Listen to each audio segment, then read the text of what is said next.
नमस्कार, आप देख रहे हैं आज तक। आपके साथ मैं हूं सईद अंसारी। स्वागत है आपका खबरदार में।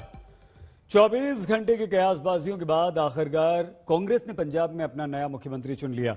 चरणजीत सिंह चन्नी पंजाब के नए मुख्यमंत्री होंगे। पंजाब कांग्रेस प्रभारी हरीश रावत ने ट्वीट करके चरणजीत सिंह चन्नी के नाम की घोषणा की और ये बताया कि कांग्रेस विधायक दल ने सर्वसम्मति से चन्नी को अपना नेता चुना है। हालांकि चरणजीत सिंह चन्नी को मुख्यमंत्री चुना जाना भी अप्रत्याशित रहा। अब तक बीजेपी के बारे में कहा जाता था कि जिन नामों की चर्चा होती है वो कभी मुख्यमंत्री नहीं बनते। अब पंजाब में कांग्रेस ने भी ऐसा ही कर दिया। चन्नी के नाम की घोषणा की खबर तब आई जब कुछ ही घंटे पहले ये लगभग क्लियर हो चुका था कि सुखजिंदर सिंह रंधावा को शीर्ष पद यानी कि मुख्यमंत्री बनाया जाएगा। इससे पहले अंबिका सोनी के नाम की चर्चा सुबह से हो रही थी, लेकिन फिर उन्होंने खुद ये कह दिया कि वो मुख्यमंत्री नहीं बनना चाहती। इस पद पर कोई सिख चेहरा सामने आना चाहिए और मुख्यमंत्री बनना चाहिए। अंततः चन्नी को मुख्यमंत्री चुन लिया गया। कल 5 बजे कांग्रेस पार्टी दी लेजिस्लेटिव पार्टी दी मीटिंग हुई है। कांग्रेस दे सारे एमएलए साहबान ने सर्बसम्मति नाल कांग्रेस पार्टी दे सारे एमएलए साहब ने जो फैसला कल 5 बजे सर्बसम्मति नाल लिया उस बारे अज असीं गवर्नर साहब नूं अपना दावा पेश किया है। गवर्नर साहब ने कल नूं 11 बजे सौं चक्कण का टाइम दिता है। कल नूं 11 बजे ओथ टेकिंग सैरेमनी होएगी। तो जब तक चरणजीत सिंह चन्नी को मुख्यमंत्री नहीं चुना गया तब तक उनके नाम की कोई चर्चा तक नहीं थी। लेकिन अब राजनीतिक विश्लेषक कांग्रेस आलाकमान के इस फैसले को मास्टर स्ट्रोक की तरह देख रहे हैं। 58 साल के चन्नी एक दलित सिख हैं। वो राम दसिया सिख समुदाय से आते हैं। ज्ञानी जैल सिंह के बाद वो पंजाब के पहले ऐसे मुख्यमंत्री होंगे जो जट्ट सिख समुदाय से नहीं हैं। वो चमकौर साहिब से लगातार 3 बार विधायक बने हैं। 2007 में निर्दलीय जीतने के बाद 2 बार वो कांग्रेस के टिकट पर विधायक का पद जीते। 2015 से 2016 तक पंजाब विधानसभा में विपक्ष के नेता भी चन्नी रहे। कैप्टन अमरिंदर सिंह के मंत्रिमंडल में तकनीकी शिक्षा मंत्री का पदभार वो संभाल रहे थे। लेकिन अमरिंदर सिंह के खिलाफ ही बगावत की अगुवाई करने वालों में चन्नी भी एक बहुत प्रमुख चेहरा थे। और अब चन्नी पंजाब में कांग्रेस के नए कैप्टन होंगे, जिन्हें बधाई कैप्टन अमरिंदर सिंह ने भी दी। उन्होंने ट्वीट किया कि उन्हें उम्मीद है कि चन्नी पंजाब में सीमा पार से बढ़ते सुरक्षा खतरे से हमारे लोगों की सुरक्षा करने में सक्षम हैं। चन्नी के नाम पर मोहर लगने के बाद चंडीगढ़ में उनके घर पर क्या माहौल रहा, इसका जायजा लिया हमारी संवाददाता मंजीत सहगल। पंजाब के नए बने मुख्यमंत्री चरणजीत सिंह चन्नी राजभवन से अपने घर पहुंचे हैं। अपने परिवार के लोगों से मिल रहे हैं। तस्वीरें आप देख सकते हैं। उनके बच्चे यहां पर खड़े हैं। कल 11 बजे पंजाब राजभवन में शपथ ग्रहण समारोह होगा और उस समारोह के बाद चरणजीत सिंह चन्नी कह रहे हैं कि मैं सीधे मीडिया से रूबरू होऊंगा, लेकिन कल तक किसी से बात नहीं करेंगे, ऐसा उन्होंने कहा है। और उनके परिवार के लोग यहाँ पर आप देख सकते हैं, बहुत सारे लोग यहाँ पर मौजूद हैं उनके परिवार से। मैम, कितनी खुशी हो रही है इन चरणजीत चन्नी के मंत्री बनने से? We are very happy from that. कितनी खुशी हो रही है मुख्यमंत्री बनने के बाद? सानू बहुत ज्यादा खुशी हो रही है। साडे मामा जी आज सीएम बने हैं, ਅਸੀਂ सब बहुत ज्यादा खुश हैं। और अब आपको लगता है कि आने वाले जो 4-5 महीने में है कांग्रेस में और पंजाब में सब कुछ ठीक रहेगा? वो तो रहेगा ही। अब मामा जी आगे तो ठीक ही रहेगा।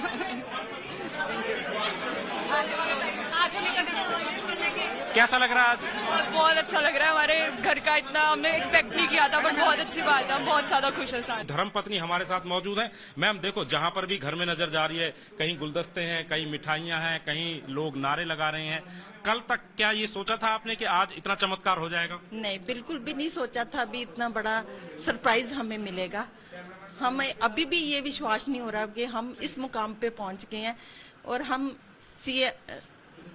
अब तो सीएम बन गए। सीएम बन गए और मैं स्पीचलेस हूँ और भगवान का शुक्रिया अदा करना चाहती हूँ जिन्होंने हमें इस मुकाम तक पहुंचाया। और लेकिन अभी आप कह रही नहीं, अभी आप कह रही हैं कि आप स्पीचलेस हैं, लेकिन अब तो ऐसा मौका आ गया कि आप मुख्यमंत्री की पत्नी हैं, तो स्पीच तो बहुत देनी पड़ेंगी आपको। ये मंत्री साहब खूब तो बहुत दे लेते हैं। अच्छा मैम, ये कहते हैं कि कोई भी आदमी होता है तो उसकी सक्सेस में औरत का पीछे हाथ होता है हमेशा। तो इस चन्नी साहब की सक्सेस में आप अपना कितना हाथ मानते हैं? क्योंकि राजनीति में ऐसे दौर भी आते हैं, आरोप भी लगते हैं, प्रत्यारोप भी लगते हैं, लेकिन एक पत्नी जो होती है वो अपने पति के साथ हमेशा बुरे वक्त में, अच्छे वक्त में हमेशा खड़ी रहती है। मैं उनके साथ हमेशा खड़ी रही हूँ और खड़ी रहूंगी। और मुझे लगता है अभी जो भी उनके है कार्य है वो जरूर पूरे करेंगे और अपने मुकाम पर पहुंचेंगे। अच्छा, एक चीज, मेरी बेस्ट विशेष उनके साथ है। अच्छा, मैंने अभी देखा मैं पूरा कोऑपरेट करूंगी और करती रहूंगी। कल 11 बजे ओथ लेने जा रहे हैं। अभी हमने देखा आप उनके कुर्ते पजामे के कपड़े चेक कर रही थी, तो कुछ खाने पीने का भी बनाया है? क्योंकि सुबह से कल से दिल की धड़कनें बढ़ी हुई होंगी, लोग इधर उधर घूम रहे होंगे कि पता नहीं कौन बनेगा। 3 नाम आए, फिर वो डिस्क्वालीफाई हुए। वही तो सरप्राइज मिला ना हमें। हमें तो कुछ भी नहीं पता था ये हमें इतना बड़ा सरप्राइज मिलेगा, और अभी तक विश्वास नहीं आ रहा। चलो आप विश्वास कर लीजिए, हम भी बता रहे हैं, अब तो कंफर्म हो गया। अच्छा, ये बताइए, आपका बहुत बहुत आप धन्यवाद। खाने पीने के लिए क्या बनाया आज? अभी कुछ नहीं बनाया, घर पे बनाया। आज बेटे की शादी की चिट्ठी आई है, हमें बहुत बड़ा सरप्राइज। हम उसको भी तो क्या लग रहा है कि आपकी जो होने वाली बहू है वो बहुत ही ज्यादा लकी है भाग्यशाली? हमारे लिए लकी है वो। आज ही उसकी चिट्ठी आई है शादी की। और यहाँ पर उनके जान पहचान वाले लोग हैं। जो देखिए, ये गुलदस्तों का दौर आज सुबह से जारी है। पहले सुखी रंधावा के घर भी इसी तरीके से गुलदस्ते पहुंचे थे, लेकिन यहाँ पर कंफर्म हो चुका है कि चरणजीत सिंह चन्नी अब मुख्यमंत्री है। आप कहाँ से आए हैं? पठानकोट से, सुजानपुर। क्या कितना जोश और जश्न है पार्टी में? नहीं, पार्टी में पूरा जश्न है जी। नए मुख्यमंत्री लगाया पार्टी हाईकमांड ने, नॉन कंट्रोवर्शियल हैं और अच्छे प्रवक्ता हैं, और इससे कांग्रेस मजबूत होगी। 2022 में कांग्रेस दोबारा रिपीट करेगी। तो क्या अभी आपकी मुलाकात हुई चन्नी जी से कि नहीं? अभी करेंगे। तो यहाँ पर देखिए बहुत सारे लोग हैं जो दूर दूर से आ रहे हैं, और जैसे ही जो है सत्ता परिवर्तित होती है, देखिए यहाँ पर एक गुलदस्तों का दौर कहीं ना कहीं शुरू हो गया है। दूर दूर से नेता यहाँ पर आने लगे हैं। आप क्या कहते हैं चरणजीत सिंह चन्नी के बारे में? नहीं, चन्नी साहब बड़े खुशहाल लीडर ने, दलित लीडर ने। तो पंजाब वास्ते बड़ी खुशी की गल हैगी है कि आज चन्नी साहब ਨੂੰ मौका दिता गया। तो ਇਹਦੇ ਵਾਸਤੇ ਕਾਂਗਰਸ ਪਾਰਟੀ ਨੂੰ ਕਮਿੰਗ ਇਲੈਕਸ਼ਨਸ ਦੇ ਵਿੱਚ ਵੀ ਬੜੀ ਬਹੁਮਤ ਮਿਲੂਗੀ ਤੇ ਬੜੀ ਖੁਸ਼ੀ ਦੀ ਲਹਿਰ ਹੈਗੀ ਹੈ ਜੀ ਸਾਰਿਆਂ ਦੇ ਵਿੱਚ। सत्येंद्र चौहान हमारे संवाददाता की रिपोर्ट देखी, वो वहां मौजूद लोगों से बातचीत कर रहे थे। उधर पंजाब में कांग्रेस के बड़े बड़े नेता एक दूसरे को निपटाने में लगे रहे और अंततः बाजी चरणजीत सिंह चन्नी मार ले गए। चन्नी वो बाजीगर निकले जिन्होंने दौड़ लगाए बिना दिग्गजों का दम निकाल दिया। ऐसा 2 कारणों से संभव हुआ। एक तो चन्नी जाति के खांचे में सबसे फिट बैठ रहे थे, और दूसरा कांग्रेस को यह लगा कि पार्टी के घमासान को रोकने का एक रास्ता यह भी हो सकता है कि चन्नी जैसे किसी गुमनाम के हाथों में सत्ता की चाबी दे दी जाए।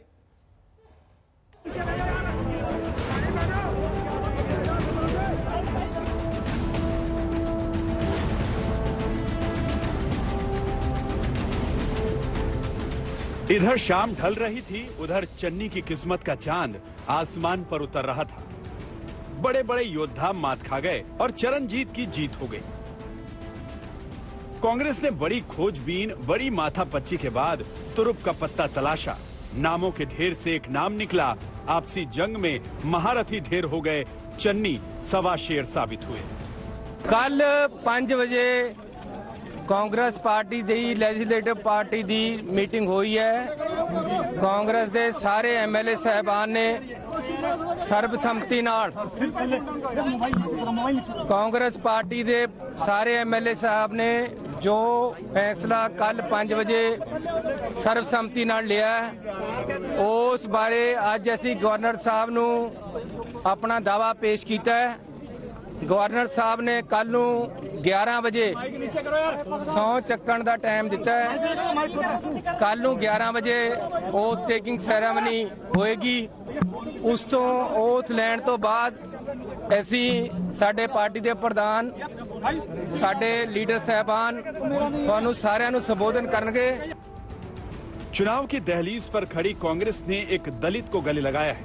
पंजाब में दलितों की बड़ी आबादी पर बड़ा दांव लगाया है। पहली बार एक दलित को पंजाब का मुख्यमंत्री बनाने का मास्टर स्ट्रोक चला है, तो इसकी पुख्ता वजहें हैं। देश भर में सबसे ज्यादा दलित आबादी पंजाब में है। 2011 की जनगणना के मुताबिक पंजाब में 34% दलित हैं। 117 विधानसभा सीटों में से 34 सीट दलितों के लिए आरक्षित हैं। 2017 में दलितों की आरक्षित 34 में से 22 सीट कांग्रेस ने जीती, 9 सीटें आप और 3 सीट अकाली दल ने जीती थी। यही राजनीति है। सुखजिंदर सिंह के भाग्य में सुख आते आते रह गया और चरणजीत सिंह चन्नी किस्मत के चैंपियन बन गए। आज दोपहर तक रंधावा बाजी मारते दिख रहे थे। उनका मुख्यमंत्री बनना तय लग रहा था। मिठाइयां बंटने लगी थी, जश्न का इंतजाम होने लगा था। लेकिन किस्मत दगा दे गई। शाम होते होते रंधावा के चेहरे की रौनक गायब थी। खुशी मायूसी में तब्दील हो चुकी थी। जुबान पर सिर्फ पार्टी से निष्ठा का नाम रह गया था। बिल्कुल जिसका भी हुआ मैं वेलकम करता हूँ। मैं बिल्कुल उनके जो निर्णय लिया है, हम कुछ आदमियों ने जो हम मिनिस्टर इकट्ठे थे उनमें से कोई भी चीफ मिनिस्टर बन जाए, हमारा पहले दिन से ही डिसीजन था। मेरी बिल्कुल मायूसी नहीं, आपने देखा नहीं, जो आदमी मायूस होता है वो कभी नहीं आता। रंधावा मुख्यमंत्री पद के मजबूत दावेदार थे, लेकिन पार्टी ने रंधावा का चैप्टर क्लोज कर दिया, क्योंकि रंधावा होते तो पार्टी की अंदरूनी लड़ाई कभी खत्म न होती। कैप्टन अमरिंदर से रंधावा का भी 36 का आंकड़ा था। नवजोत सिंह सिद्धू भी रंधावा को लेकर असहज ही रहते। एक साथ 3 हैवीवेट को संभालना पार्टी के लिए मुश्किल होता। सबसे सुरक्षित और संतुलित रास्ता यही था कि किसी कम दबदबे वाले नेता को मुख्यमंत्री बना दिया जाए। चन्नी इस चोले में फिट थे। एक तो दलित चेहरा, ऊपर से उनकी शख्सियत। कांग्रेस ने एक तीर से कई निशाने लगाए हैं। आम आदमी पार्टी ने विधानसभा में दलित को विपक्ष का नेता बनाया। अकाली दल ने जीतने पर दलित डिप्टी सीएम को बनाने का वायदा किया, तो कांग्रेस ने दलित सीएम बनाकर नहले पे दहला का दांव चल दिया है। चन्नी का दलित होना इतना दमदार है कि कैप्टन अमरिंदर सिंह को भी फैसला मंजूर करना पड़ा। चरणजीत सिंह चन्नी अमरिंदर सरकार में मंत्री रहे, लेकिन दोनों का रिश्ता 36 का रहा। चन्नी पर एक आईएएस अफसर को आपत्तिजनक मैसेज भेजने का आरोप लगा। चन्नी खुद को बेकसूर बताते रहे और कैप्टन पर इस मामले को तूल देने का आरोप जड़ते रहे। लग तो यही रहा था कि कैप्टन चन्नी को चैन से नहीं रहने देंगे, लेकिन वो जानते हैं कि दलित पर हमला उल्टा पड़ सकता है। पंजाब की राजनीति पिछले 24 घंटों में जिस तरीके से घंटों के हिसाब से बदली है, उसमें किसी ने सोचा भी ना होगा कि चरणजीत सिंह चन्नी मुख्यमंत्री के चेहरे के तौर पर उभरकर सामने आएंगे। कभी दलित, कभी हिंदू, तो कभी जट सिख, ऊपर से कैप्टन अमरिंदर सिंह की धमकी और गुटबाजी। इन सब के बीच में चरणजीत सिंह चन्नी ने जिस तरीके से चुपचाप बाजी मारी है, वो कहीं ना कहीं लग ऐसा रहा है कि कांग्रेस की राजनीति में आने वाले समय में एक लंबी छलांग लगाने की तैयारी में है। लेकिन इसके साथ ही सवाल ये भी खड़ा होता है कि जिस तरीके से नए मुख्यमंत्री बयानबाजी और विवादों के बाद बाहर निकलकर आए हैं, आने वाले समय में उन्हें कई सारी चुनौतियों का सामना भी करना पड़ेगा। कैमरामैन दलीप साहू के साथ सतेंद्र चौहान, चंडीगढ़, आज तक। 1972 से 77 तक ज्ञानी जैल सिंह को छोड़कर पंजाब के मुख्यमंत्री जट सिख समुदाय से ही हुए, तो अब कांग्रेस ने चन्नी को मुख्यमंत्री बनाकर पहली बार किसी दलित नेता को पंजाब की कमान सौंपी। पंजाब में सिख समुदाय की कुल आबादी करीब 58% है। हिंदुओं की आबादी 38%, जट सिखों की आबादी 18%, जबकि हिंदू और सिख दोनों में दलित आबादी मिलाकर करीब 34% दलित हैं। तो पूरे भारत में पंजाब में दलितों का प्रतिशत सबसे ज्यादा है, लेकिन दलित को मुख्यमंत्री बनाने में सभी पार्टियों ने आनाकानी हमेशा की। लेकिन अब यह ट्रेंड कांग्रेस ने तोड़ दिया, तो जाहिर है पंजाब की पॉलिटिक्स का फोकस अब जट सिख समुदाय से दलित पॉलिटिक्स पर शिफ्ट हो चुका है। जैसे सिद्धू का सुंदर सपना एक बार फिर से टूट गया। अब सिद्धू पर आ जाते हैं, और यह सपना टूट गया। मुख्यमंत्री बनने से सिद्धू चूक गए। कैप्टन और सिद्धू के बीच के झगड़े में फायदा तीसरे का हो गया। अमरिंदर सिंह इस्तीफा देने के बाद से ही सिद्धू के हिसाब बराबर करने में जुटे थे। उन्होंने सिद्धू के पाकिस्तान दौरे वाली पुरानी फाइल दोबारा खोल दी, और बस यहीं से गुरु का खेल खराब हो गया। जब ये इमरान खान की उस स्वेरिंग इन पे गया था, जब जनरल बाजवा को इसने जप्पी डाली थी, इसको कांग्रेस का फेस बनाया for election. I will oppose him, जीते हारे उसकी किस्मत, पर मैं तो अपोज करूंगा। बाजवा से गले मिलन नवजोत सिंह सिद्धू के गले पड़ गया। अतीत की परछाई उम्मीदों को काली कर गई। गुरु का प्लान गड्ढमड्ढ हो गया। हाथ आई बाजी फिसल गई। कह सकते हैं कि सिद्धू का सीएम बनने वाला सपना चकनाचूर करने में फिलहाल कैप्टन सफल रहे हैं। मैं जानता हूं उस लड़के को, और आप ये पहली बार टेलीविजन पे नहीं मैं कह रहा, जब वो पिछली बार मैं कहा था, जब ये इमरान खान की उस स्वेरिंग पे गया था, जब जनरल बाजवा को इसने जप्पी डाली थी, जब वहाँ हमारे रोज लोग वहाँ मर रहे हैं, हमारे फौजी, और ये ऐसी बात करता है तो वो क्या सोच रहे होंगे फौजी। और इस बात पे अगर इस आदमी ने इसको कांग्रेस का फेस बनाया for the election, I will oppose him. जीते हारे उसकी किस्मत, पर मैं तो अपोज करूंगा। कैप्टन अपनी कश्ती नहीं बचा पाए तो सिद्धू की लुटिया भी किनारे आकर डूब गई। कल शाम तक सिद्धू की दावेदारी तेज रफ्तार से दौड़ रही थी। कैप्टन नहीं तो गुरु ही राइट चॉइस लग रहे थे, लेकिन अमरिंदर ने पुरानी बोतल से बाजवा वाला जिन्न बाहर निकाला और शायद यहीं से गुरु का खेल खराब हो गया। कैप्टन ने चिंगारी दिखाई, बीजेपी ने उसे बारूद बना दिया। नवजोत सिद्धू ने पाकिस्तान जाकर वहां के सेना प्रमुख बाजवा को जिस तरह से गले लगाया, इसका उदाहरण देते हुए उन्होंने उसको एंटी नेशनल कहा है। भारतीय जनता पार्टी इस समय एक ही सवाल पूछ रही है सोनिया जी से, राहुल जी से और प्रियंका जी से कि आप चुप क्यों हैं। और हम पूछना चाहते कि क्या कांग्रेस पार्टी इन गंभीर आरोपों का संज्ञान लेते हुए कोई कार्रवाई करेगी। कहना मुश्किल है कि ऐसे हमले ना होते तो सिद्धू सीएम बन ही जाते, लेकिन सिद्धू के लिए संभावनाओं के दरवाजे तो खुले ही थे। खैर, अब सिद्धू से भी ज्यादा बड़ा सवाल कांग्रेस के लिए खड़ा हो रहा है कि वो ढीले ढाले ढर्रे को कब तक ढोती रहेगी, उसकी चाल ढाल कब बदलेगी।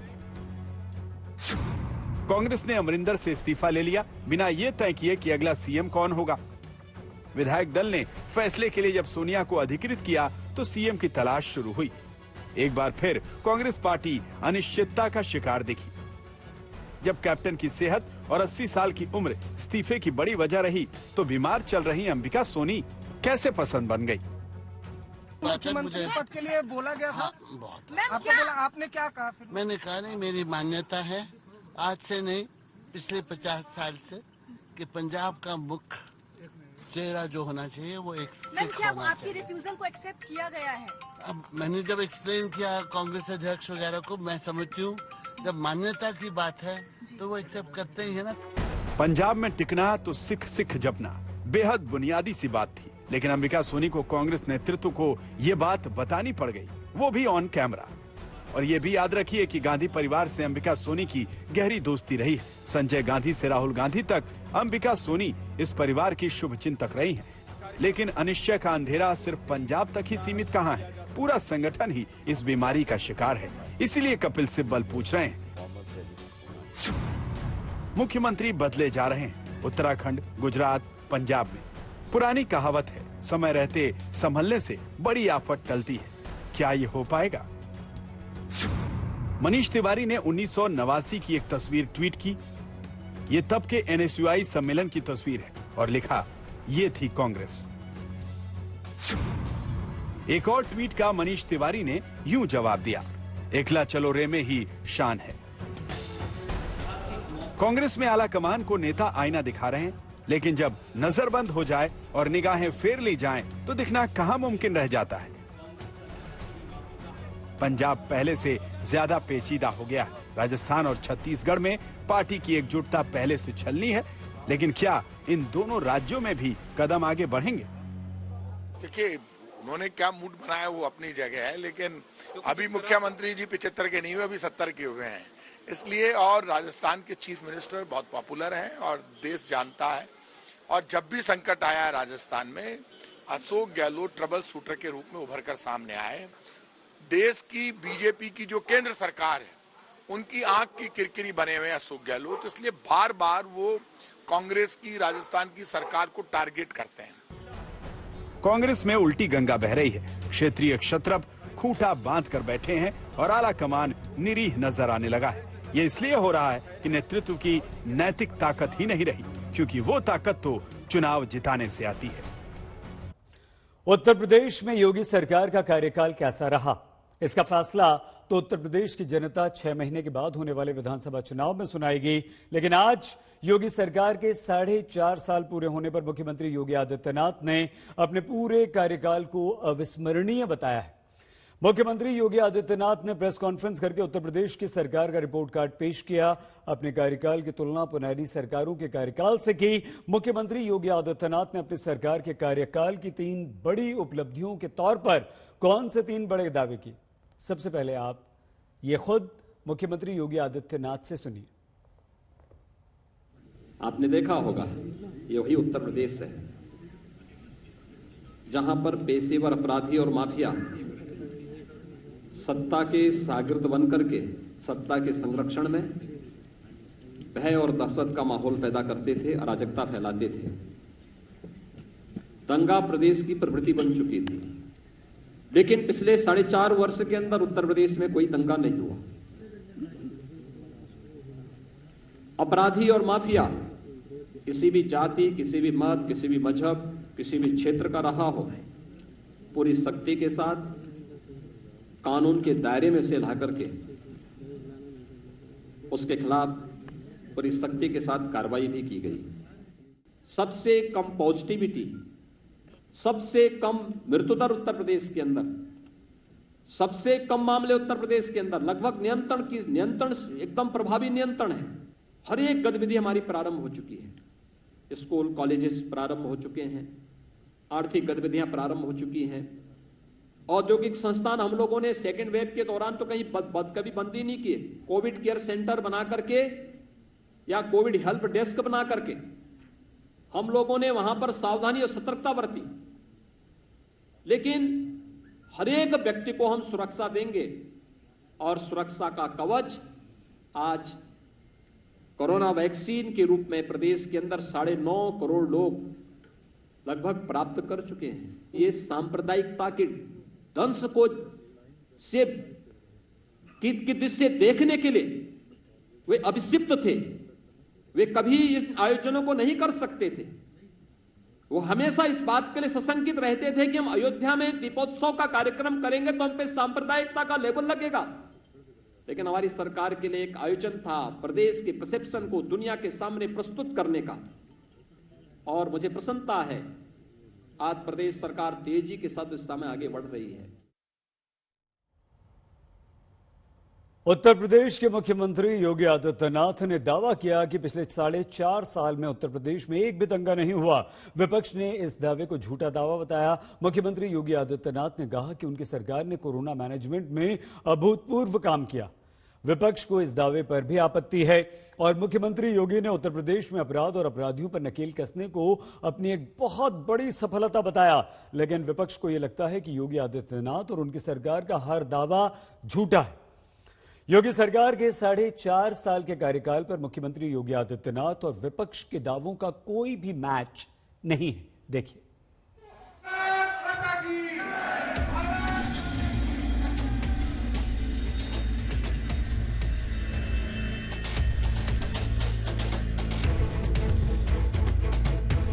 उत्तर प्रदेश में अपनी सरकार के 4.5 साल के कार्यकाल को कैसे देखते हैं सीएम योगी आदित्यनाथ?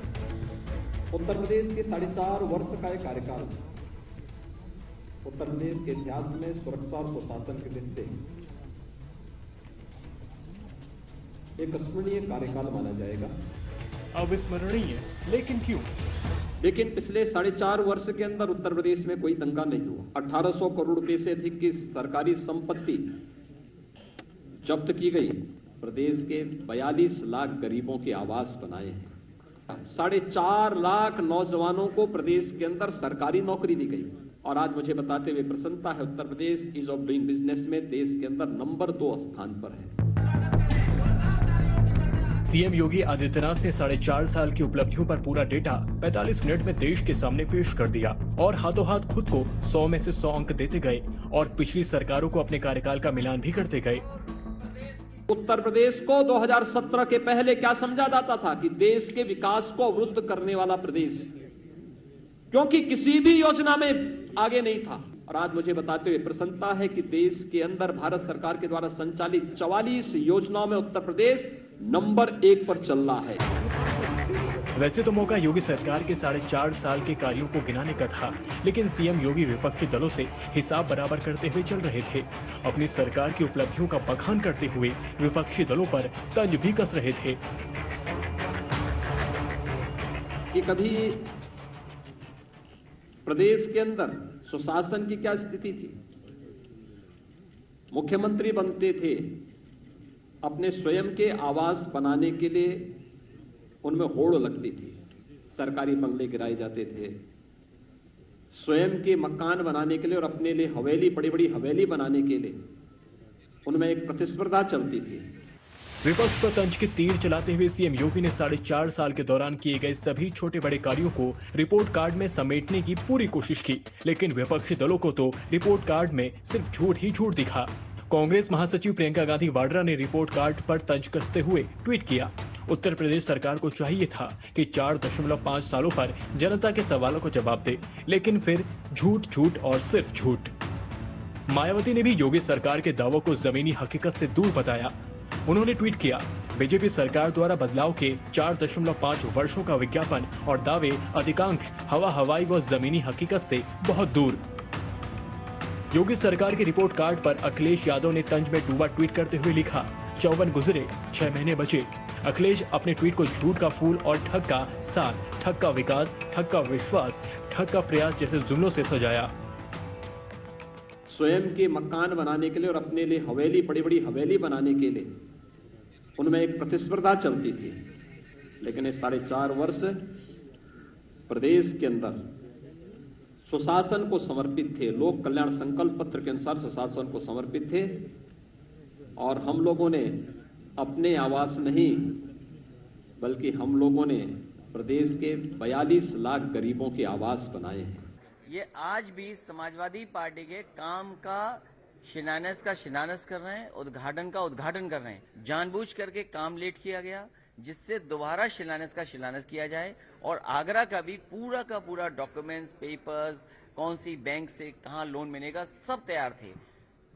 और केवल लखनऊ, कानपुर, आगरा नहीं, बल्कि और शहरों के लिए भी डीपीआर समाजवादी सरकार में बना था। अगर इस सरकार की नीयत ये होती कि काम को आगे बढ़ाना है, तो लखनऊ में आज भी मेट्रो जहां जाती है, जिस समय समाजवादी सरकार ने जितनी बनाई थी, वहीं से मेट्रो वापस आ जाती है। वैसे योगी आदित्यनाथ ने उत्तर प्रदेश में अपराध के आंकड़ों को भी हाईलाइट किया। सीएम योगी ने अपराधों में आई कमी को अपनी सरकार की हाईलाइट बताया, लेकिन विपक्षी दलों ने यूपी में बढ़ते अपराधों के आंकड़ों को हाईलाइट कर दिया।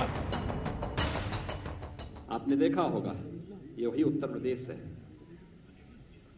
जहां पर पेशेवर अपराधी और माफिया सत्ता के शागिर्द बनकर के सत्ता के संरक्षण में भय और दहशत का माहौल पैदा करते थे, अराजकता फैलाते थे। दंगा प्रदेश की प्रवृत्ति बन चुकी थी, लेकिन पिछले 4.5 वर्ष के अंदर उत्तर प्रदेश में कोई दंगा नहीं हुआ। पिछले 6 महीने में ही कितनी घटनाएं हो चुकी हैं। लखीमपुर में साड़ी कांड जैसी, चीरहरण जैसी घटनाएं हो चुकी हैं, और ये लोग बेशर्मी से अपने आंकड़े प्रस्तुत कर रहे हैं। एक बार एनसीआरबी के भी आंकड़े देख लें, पिछले साल में और इस साल में हत्याओं में वृद्धि है, महिलाओं के प्रति अपराध में वृद्धि है। कहते हैं कि देश की सत्ता का रास्ता यूपी से होकर जाता है, और अब अगले 5 महीने में यूपी खुद चुनाव के रास्ते पर जाने वाली है। जाहिर है योगी सरकार अपने कामों का प्रचार करेगी और विपक्ष आईना दिखाएगा। अभिषेक मिश्रा, लखनऊ, आज तक। योगी सरकार का कार्यकाल कैसा रहा, इसका फाइनल फैसला तो जनता करेगी, और वैसे भी अब विधानसभा चुनाव में ज्यादा समय नहीं बचा है। उत्तर प्रदेश में सभी राजनीतिक दलों ने चुनाव मैदान में उतरने के लिए कमर कस ली, और विशेषकर समाजवादी पार्टी ने। आज तक ने उत्तर प्रदेश सरकार के 4.5 वर्ष पूरे होने के अवसर पर समाजवादी पार्टी के अध्यक्ष और पूर्व मुख्यमंत्री अखिलेश यादव से खास बातचीत की, जिसमें अखिलेश यादव ने अपना चुनावी रोड मैप हमारे साथ शेयर किया। समाजवादी पार्टी ये जानना चाहती है, उत्तर प्रदेश की जनता ये जानना चाहती है कि उत्तर प्रदेश के टॉप 10 क्रिमिनल माफिया कहां हैं। भारतीय जनता पार्टी से कई बार सवाल पूछने पर भी आज Bharatiya Janata party top 10 criminals की सूची जारी नहीं कर रही। इसलिए नहीं जारी कर रही क्योंकि आज उत्तर प्रदेश में सबसे ज्यादा अपराधी, सबसे ज्यादा गलत काम करने वाले लोग अगर कहीं बैठे हुए हैं तो वो भारतीय जनता पार्टी में हैं। एक अभी उदाहरण है कि एक एमएलसी को भारतीय जनता पार्टी ने अपने दल में शामिल किया था, और किस तरीके से झुक करके उसका सम्मान किया था। बाद में जब शोर हुआ तो भारतीय जनता पार्टी ने स्वीकार किया कि ये गलत व्यक्ति को पार्टी में ले लिया है, उसे पार्टी से निकालना पड़ा। आज जेलों के अंदर जो भारतीय जनता पार्टी के समर्थित माफिया हैं, अपराधी हैं, उनके लिए बड़े बड़े टिफिन में खाना जा रहा है। You are saying that Yogi Adityanath government is sheltering criminals? यही नहीं, उनका बचाव कर रहे हैं? यही नहीं, फर्जी इनकाउंटर अगर कहीं सबसे ज्यादा हुए तो उत्तर प्रदेश में हुए, कस्टोडियल डेथ उत्तर प्रदेश में हुई। और आप जेलों में पता कर लीजिए, जो भारतीय जनता पार्टी के समर्थित माफिया क्रिमिनल्स हैं, उनके लिए बड़े बड़े टिफिन में खाना सरकार पहुंचा रही है जेल में। आपकी पार्टी 2017 में आपके साथ एक प्रॉब्लम सबसे बड़ी बनी, पार्टी की internal trouble. Has the party been able to recover from that event जिसमें the Samajwadi party top parivar and the party seem to be divided? 2017 Samajwadi party का कठिन समय भी था, और जब चुनाव के परिणाम आए तो कठिन वक्त भी निकला, और आज हम 5 साल बाद दोबारा चुनाव में जा रहे हैं। जो रुकावटें थीं, जो परेशानियां थीं, जिनकी वजह से चुनाव समाजवादी पार्टी हारी थी, आज कोशिश कर करके सभी समस्याओं का समाधान किया है, और कोशिश की है कि जहां पारिवारिक दिखाई दे, छोटे दल जिनसे गठबंधन हो सके, उन गठबंधनों के साथ उन दलों को साथ लाया जाए। आने वाले चुनाव में पार्टी ने कोशिश की है, पिछले कई वर्षों से यही एक्सरसाइज की है कि कैसे भी साथ जोड़े लोगों को, जिससे भारतीय जनता पार्टी का उत्तर प्रदेश में मुकाबला किया जा सके। तो पिछले चुनावों में मायावती जी के साथ गए और वो अलायंस वोट नहीं ला पाया। इस बार क्या समाजवादी पार्टी की स्ट्रैटेजी 2017 के मुकाबले चेंज होगी और छोटे दल, स्ट्रेटेजिक अलायंसेस होंगे? बड़े दलों के साथ गठबंधन किया पार्टी ने, लेकिन परिणाम वो नहीं आए जो परिणाम आने चाहिए थे। इस बार पार्टी ने कोशिश की है कि जितने भी छोटे दल हैं, आरएलडी है आज समाजवादी पार्टी के साथ है, महान दल जो सैनी कुशवाहा साकी मौर्य का एक बड़ा दल बनकर के उभर रहा है, वो समाजवादी पार्टी के साथ है। इसी तरह चौहान समाज की एक पार्टी है, डॉक्टर संजय चौहान, लगातार काम कर रहे हैं। उन्हें चंदौली में चुनाव भी समाजवादी पार्टी ने लड़ाया था। इसी तरह और दल जो उत्तर प्रदेश के छोटे दल हैं, उन दलों को साथ लाने की कोशिश है, क्योंकि जब तक इन दलों को साथ नहीं लाएंगे तब तक बहुत बड़ी ताकत नहीं बनती, और उस ताकत में सफल हुई है समाजवादी पार्टी। पिछली बार भी जो परिणाम आए हैं लोकसभा में, बसपा के साथ वो परिणाम नहीं मिले जो मिलने चाहिए थे, लेकिन कोशिश थी कि सभी को साथ लाया जाए। राहुल श्रीवास्तव हमारे संवाददाता अखिलेश यादव से बातचीत कर रहे थे। पूरा रोड मैप आने वाले चुनाव का अखिलेश यादव ने उनके साथ साझा किया। और अब वो खबर जो अंतरिक्ष में सफर के सपने को पंख लगा देती है। पहली बार 4 टूरिस्ट को लेकर अंतरिक्ष में 3 दिन तक सैर करवाने के बाद स्पेस एक्स कंपनी का ड्रैगन एयरक्राफ्ट वापस सुरक्षित धरती पर लौट आया। स्पेसक्राफ्ट ने फ्लोरिडा के पास अटलांटिक सागर में लैंडिंग की। कैप्सूल ने जब वायुमंडल में प्रवेश किया उस समय उसके तापमान, बाहर का तापमान था 3500 डिग्री फ़ारेनहाइट। हालांकि कैप्सूल को इस तरह से डिजाइन किया गया है कि यात्रियों को अंदर कोई परेशानी न हो। तो धरती की कक्षा में जाने वाला यह पहला नॉन प्रोफेशनल एस्ट्रोनॉट्स का क्रू है। इस मिशन के चारों सदस्य इससे पहले कभी अंतरिक्ष में नहीं गए, जो अब सुरक्षित पृथ्वी पर लौट आए हैं। लौट आने के बाद सभी यात्री स्वस्थ हैं, खुश हैं। इस कैप्सूल ने करीब 575 किलोमीटर की ऊंचाई पर पृथ्वी की कक्षा में 3 दिन तक चक्कर लगाया।